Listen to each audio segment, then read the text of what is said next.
سلامونه ملګرو، الله دې وکړي چې ټول روغ او جوړ یاست او ژوند مو ښه روان وي. د یو نوي ویډیو د یو نوي موضوع سره بیا ستاسو خدمت کې حاضر یم. ملګرو، اکثرا چې کله زه ملګرو سره ووینم او زه دې پوښتنه وکړم چې اسناد لرې؟ او اسناد لرم. کار کې نه کار نه کوم. ولې کار نه کوې؟ کار نشته دی.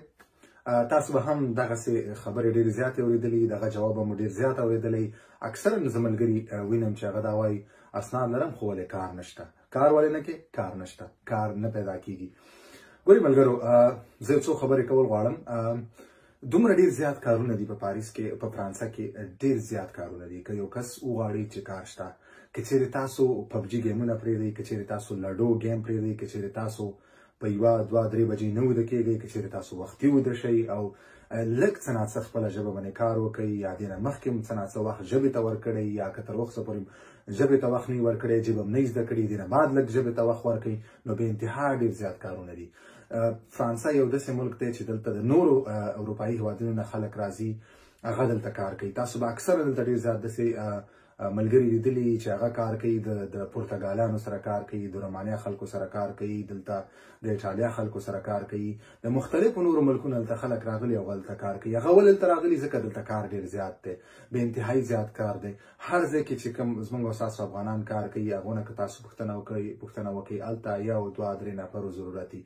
اکثرا وخت کې داسې دغو ملګرو ته ویلی شوي که ستا کوم ملګري یې کار دپاره راوله، خو بعض دفعه داسې کېږي چې زموږ او ستاسو افغانان د بدنیتۍ یا د نورو داسې وجې د هغو د وجې خپل ملګري نه ولي، یا خپل ملګرو ته نه وایي چې هغه هلته کار ته لاړ شي. مقصد مې دا دی چې دلته بې انتهایي زیات کارونه دي. ولې؟ تاسو څه ناڅه ژبه زده کوئ. تاسو چې کله اسنادو ته منتظر یئ، تاسو انټرویو ته منتظر یئ، هغه وخت کې تاسو په خپله ژبه باندې کار وکړئ. تاسو فرانسوي ژبه زده کوئ. که تاسو څومره اسناد ولرئ او څومره تاسو مطلب مخکې ډېر ښه کار کړی یا ډېر ښه استادان یئ، کاریګر یئ، خو لکه ستاسو ژبه نه زده، نو تاسو یو ښه ځای ته کار دپاره نشئ تللی، یو راحته ځای ته کار دپاره نشئ تللی، تاسو کار په اسانۍ سره نشئ پیدا کولی. نو دې دپاره تاسو ټول نه اول ژبه زده کوئ. دې نه علاوه داسې اکثرا داسې ملګري زه پېژنم چې هغو څه ناڅه ژبه هم زده، په کور باندې ناست دي.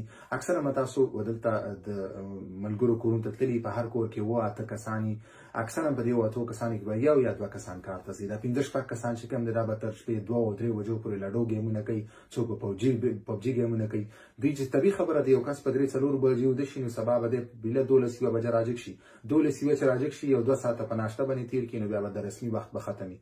نه بیا دی کار کتلو دپاره تللی شي، نه کوم ادارې ته تللی شي. دې کې ترې رندیوګانې هم نیسي، اسناد یې هم ګډوډي، ټول سیسټم، ټوله دوسیه یې ګډوډي. څوک په لمپلوا کې نه رجسټر، څوک په کف کې نه رجسټر، چاته سوسیال رندي ولګېږلي، هغې ته نه ورغلی. اکثرا ډېر داسې ما ملګري لیدلي، زه اکثرا ملګري وینم چې ما نه وایي د اوپرا، حتی د اوپرا انټرویو ته مې شوي، ما نه اوپرا انټرویو مې شوی ده، دا به څنګه کېږي؟ ولې درنه مې شوه؟ ولا ملګرو خوا ته تللی ومه او هلته بس همداسې ویده شوی ومه، ناوخته راجګ شوم، شپې ملګري ناوخته ناست دي، پلان کې پستان کې. دا به تاسو ډېر داسې اورېدلي. اکثرا ملګري دي، اکثرا کورونو کې په دې جنګ کېږي چې تاسو 2 3 بجو پورې پبجي ګیمونه کوئ، یا لډو ګیمونه کوئ، یا پلان کې یا پستان کې. دلته بیا چې کوم یو کس یا 2 کسان کار ته ځي، هغه هم ډسټرب وي، هغه هم په عذاب وي، سبا هغوی هم خوب نه وي پوره، هغه هم سبا په کار کې ګډوډي او دوی خپله هم کار نشي پیدا کولی. که دغه ټول کارونه موږ تاسو پرېږدو، لږ وختي ویده شو، وختي سهار راجګ شو، یو پلان ځان ته جوړ کړو، خپل رندیوګانو سپې وګرځو، خپلو دوسیو سپې وګرځو، د فرانسوي ژبې درسونو سپې وګرځو، صنفونو سپې وګرځو، کار سپې وګرځو. د کار د پیدا کولو لپاره ډېرې ادارې دي، تاسو سره سوسیال کومک کولی شي.